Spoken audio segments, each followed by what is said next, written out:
Legendary fashion house Christian Dior launches a brand new flanker to the legendary Poison line, and this is my review of the brand new Poison Girl.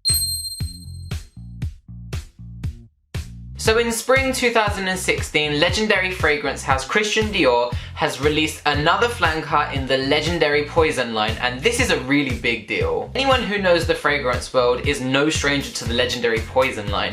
You've got the original Poison that launched in 1985, followed by legendary flankers like Pure Poison and Hypnotic Poison. Poison Girl is another flanker in the Poison line, and what an honor it is to have another Poison. Poison Girl, as you would guess from the name, is targeted at the younger lovers of the Christian Dior brand. It's for the young girl, and it fits the bill really well. On announcement, the fragrance was described as a bittersweet floral that is scandalously delicious and is ideally targeted for the rebellious young woman and the pop feminists who follow their dream. You can kind of get this vibe from the Poison Girl commercial. It's got French actress Camille Rowe in it. The advert is bright, it's fun, it's rebellious, it's sexy. It shows a woman doing exactly what she wants to do. A lot of younger themes in the commercial as well. And I think as a campaign, I think this is a very smart move on Christian Dior's part, especially to bring the Poison line to a younger audience. They did it with Miss Dior Cherie, and now they're doing it with the Poison line. Let's take a look at the Poison Girl packaging. It's just a basic Christian Dior square package, the iconic square,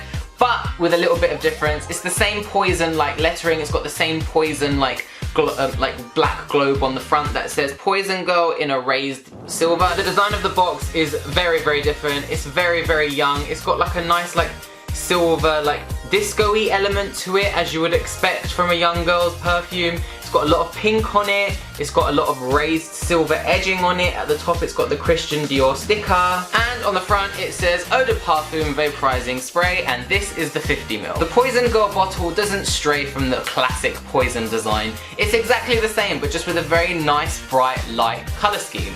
The same like elixir style bottle, short and fat. It's got the same black lids. It's all the same. It's got a silver rim going around the rim of the lid. But the bottom of the Poison Girl bottle has got like a black lining to it. It says Poison Girl Dior on the front in black lettering. The actual juice of the fragrance is actually a really nice fuchsia pink colour. Top notes are Sicilian bitter orange. The heart consists of purely roses, but there's two different types of roses in there. May rose and there's Damascus rose. And the base is where the majority of the notes lie. In the base you've got sandalwood, tonka bean, tolu balm, almond and vanilla. Where do I even begin with Poison Girl? Poison Girl has received a lot of mixed reviews. Some people love it, some people hate it, some people have been absolutely like disappointed with it, but this is my review, and I'm gonna tell you what it smells like. So on opening spray of Poison Girl is where that Sicilian bitter orange really does come out, and it is right there. As soon as you spray, it's a nice juicy burst of citrus zest, and it is there. You can smell it. It doesn't really last long though. It goes into the heart and then to the base really quickly. So on opening spray, it's that big zesty spritz, and then it goes straight into the heart, which is the two roses, May rose and Damascus rose.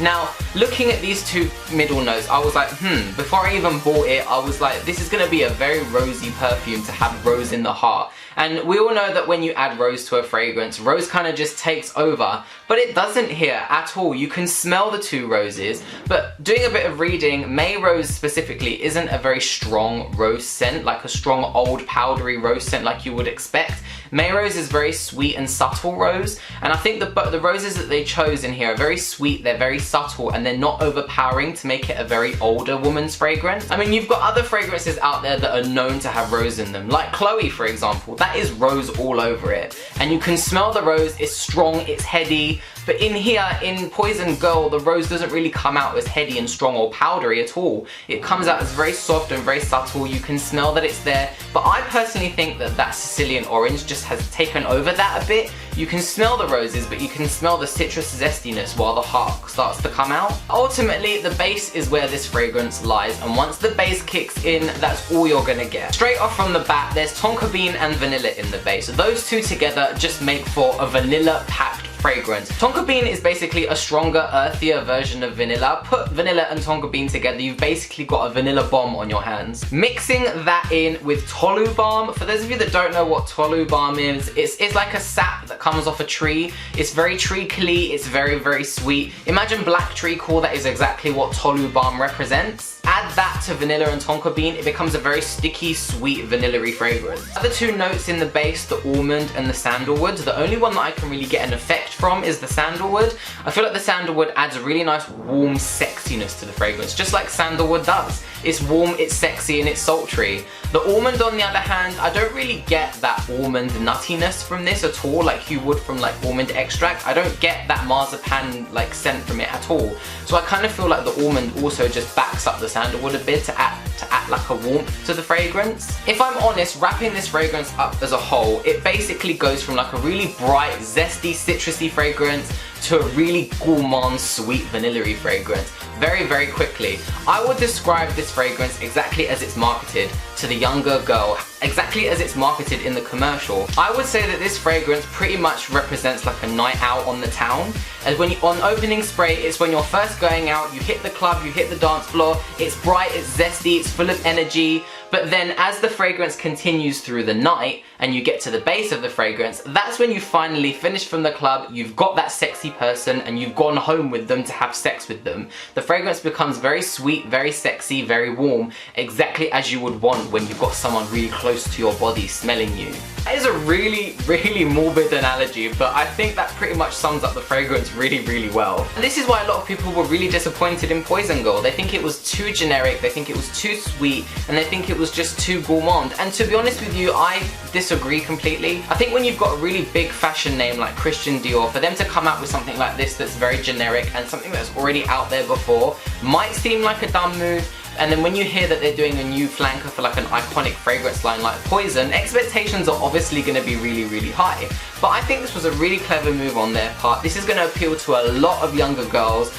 Everyone loves a gourmand fragrance, let's be honest, and I think this one is done very differently because it's got a lot of layering to it. It's a very complex gourmand fragrance in my opinion. I mean, okay, we understand there is a lot of sugary, vanilla-y fragrances out there, especially in the celebrity line. You've got like Britney Spears Fantasy, Paris Hilton Can Can, and then on the other hand you've got fragrances like Angel Eau Secret from Thierry Mugler that are very gourmandy, sugary, vanilla-y. We get that there's a lot of them out there, but this one specifically is very carefully done. I love how the layers of the notes just flow into one another. It doesn't start off as a sugary gourmand fragrance. It starts off as zesty and then it goes into become that really gourmand, sugary vanilla. And I really like that. I also feel like this really has earned its place in the iconic Poison line. You can smell that it belongs to the Poison line.